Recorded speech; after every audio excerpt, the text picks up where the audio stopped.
Party మారిన ఎమ్మెల్యేలపై అనర్హత వేటు పిటిషన్పై సుప్రీంకోర్టులో విచారణ జరిగింది. మరింత సమాచారం మా ప్రతినిధి అరుణ్ అడిగి తెలుసుకుందాం. అరుణ్, పార్టీ మారిన ఎమ్మెల్యేలపై అనర్హత వేటు పిటిషన్ పైన సుప్రీంకోర్టులో జరిగిన విచారణ సారాంశం ఏంటి?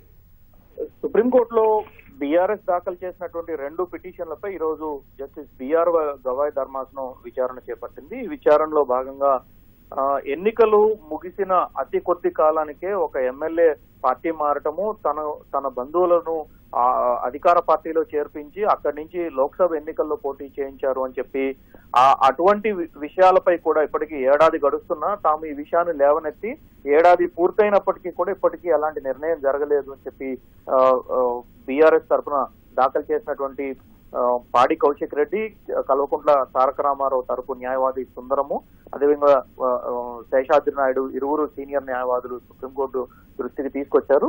గతంలో విచారణ జరుగుతున్నటువంటి సమయంలో తాము స్పందిస్తామని, తాము కౌంటర్ దాఖలు చేస్తామని స్పష్టం చేశారని, అదే సందర్భంలో ఇప్పటి వరకు కౌంటర్ దాఖలు కూడా చేయడంతో పాటు కనీసం ఎలాంటి సమాధానం చెప్పలేదని, తాము ఇస్తున్నటువంటి నోటీసులకు కూడా ప్రతివాదులుగా ఉన్నవారు ఎలాంటి స్పందించలేదని తీసుకోవడానికి విముఖత చూపించారు అని చెప్పి బీఆర్ఎస్ తరపు న్యాయవాదులు సుప్రీంకోర్టు దృష్టికి తీసుకొచ్చారు. దీనిపైన రాష్ట్ర ప్రభుత్వము అదేవిధంగా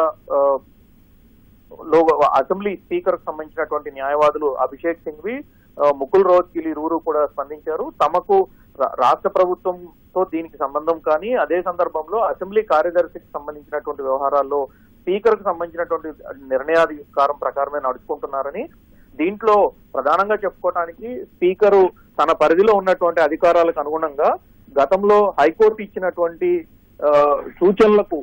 సూచనల మేరకు తాము నడుచుకుంటున్నట్లుగా సుప్రీంకోర్టు దృష్టికి తీసుకొచ్చారు. అదే సందర్భంలో తాము నోటీసులు జారీ చేశామని, నోటీసులు జారీ చేసిన తర్వాత ఎమ్మెల్యేలకు తమకు అవకాశం ఉన్నంత మేరకు తమ సమయం ఇచ్చిన తర్వాత స్పీకర్ తుది నిర్ణయం తీసుకోవాల్సి ఉంటుంది కాబట్టి నోటీసులు జారీ చేసి తదుపరి కార్యాచరణను, తదుపరి ప్రక్రియను ముందుకు తీసుకువెళ్తున్నట్లుగా వివరించారు. ఆ సందర్భంలోనే బీఆర్ఎస్ తరపు న్యాయవాదులు స్పీకర్ కు తగినటువంటి సూచనలు ఇచ్చి దాదాపు 9 నెలలు గడుస్తున్నా గానీ 9 నెలల తర్వాత సుప్రీంకోర్టులో పిటిషన్ దాఖలు చేసిన తర్వాతనే స్పీకర్ ఇందుకు స్పందించారు తప్ప అంతకుముందు ఎలాంటి స్పందన లేదు అని చెప్పి సుప్రీంకోర్టు దృష్టికి తీసుకురాగా ఇందుకు ప్రభుత్వం తరపు న్యాయవాది అభిషేక్ సింఘ్వి స్పందిస్తూ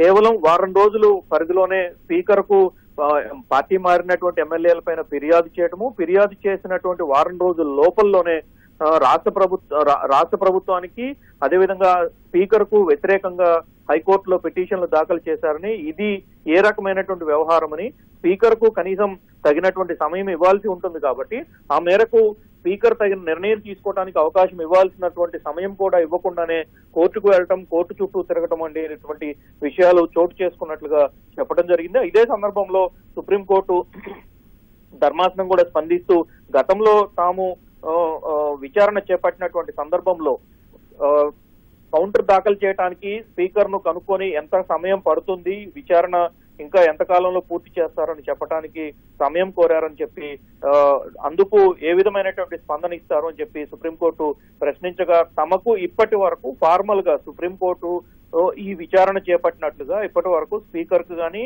రాష్ట్ర ప్రభుత్వానికి కానీ, ఎన్నికల సంఘానికి కానీ ఎవరికి ఫార్మల్ గా నోటీసులు కూడా ఇవ్వలేదు. నోటీసులు ఇవ్వకుండా తాము స్పందించడం అనేది సబబు కాదు అనే విషయాన్ని, టెక్నికల్ గా ఆ విషయాలన్నింటినీ అవన్నీ సరైన పద్ధతి కాదు అని చెప్పి రాష్ట్ర ప్రభుత్వం అదేవిధంగా అసెంబ్లీ కార్యదర్శి తరపు న్యాయవాదులు సుప్రీంకోర్టు దృష్టికి తీసుకువెళ్ళగా సుప్రీంకోర్టు వాటన్నిటిని పరిశీలించిన తర్వాత ఇప్పటి వరకు జరుగుతున్నటువంటి విచారణ, దాని సందర్భంలో తాము కూడా ఫార్మల్ నోటీసులు ఇవ్వలేదు కాబట్టి టెక్నికల్ గా ఉన్నటువంటి అంశాల ఆధారంగా తాము ఇప్పుడు నోటీసులు జారీ చేస్తామని చెప్పి ప్రతివాదులుగా ఉన్నటువంటి రాష్ట్ర ప్రభుత్వము, అసెంబ్లీ కార్యదర్శి, కేంద్ర ఎన్నికల సంఘము అందరికీ కూడా నోటీసులు జారీ చేసి ఈ నోటీసులన్నీ పూర్తి స్థాయిలో సర్వ్ అయ్యే విధంగా, అందరికీ చేరే విధంగా హైకోర్టు రిజిస్ట్రార్ ద్వారానే మొత్తం వ్యవహారం అంతా నడిపించాలి అని చెప్పి సుప్రీంకోర్టు ఆదేశించింది. ఇదే సందర్భంలో సుప్రీంకోర్టు మరోసారి కీలకమైనటువంటి వ్యాఖ్యలు చేసింది. గతంలో విచారణ సందర్భంగా సరైన సమయం అంటే అది ఎంత సమయం పడుతుంది, ఒక్కొక్కసారి మొత్తం గడువు ఎన్నికలకు సంబంధించి 5 సంవత్సరాలు పూర్తయిన తర్వాత కూడా కొన్ని కేసుల్లో విచారణ జరగట్లేదు, కొన్ని కేసుల్లో తీర్పులు 5 సంవత్సరాల తర్వాత వస్తున్నాయి. ప్రజాస్వామ్యంలో ఇదొక మాయని మచ్చగా ఉంటుంది, ప్రజాస్వామ్యానికి ఇదొక ఇబ్బందికరమైనటువంటి పరిణామంగా ఉంటుంది. అదే సందర్భంలో ఎన్నికలు ముగిసి తిరిగి ఎన్నికలు వచ్చే సమయానికి ఈ కేసులపై తీర్పులు రావటం అంటే ఆపరేషన్ సక్సెస్, పేషెంట్ డైడ్ అన్న విధంగా తయారవుతుంది.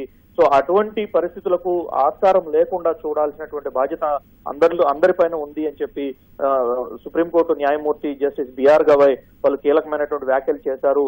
ఈ రాష్ట్ర ప్రభుత్వము అదేవిధంగా అసెంబ్లీ తరపు న్యాయవాదులు లేవనెత్తినటువంటి ప్రశ్నకు ఆయన సరైనటువంటి రీతిలోనే తగినటువంటి పరిస్థితుల్లో తాము నిర్ణయం తీసుకోవాల్సి ఉంటుంది. కాబట్టి ఆ మేరకు అందరికీ ప్రతివాదులుగా ఉన్నటువంటి అందరికీ తాము నోటీసులు జారీ చేస్తున్నట్లుగా సుప్రీంకోర్టు స్పష్టం చేసింది. ఈ నెల 25వ తేదీలోపు ప్రతివాదులంతా తమ కౌంటర్లు దాఖలు చేయాలని, తదుపరి విచారణ ఈ నెల 25న చేపట్టనున్నట్లుగా సుప్రీంకోర్టు స్పష్టం చేసింది. ధన్యవాదాలు అరుణ్.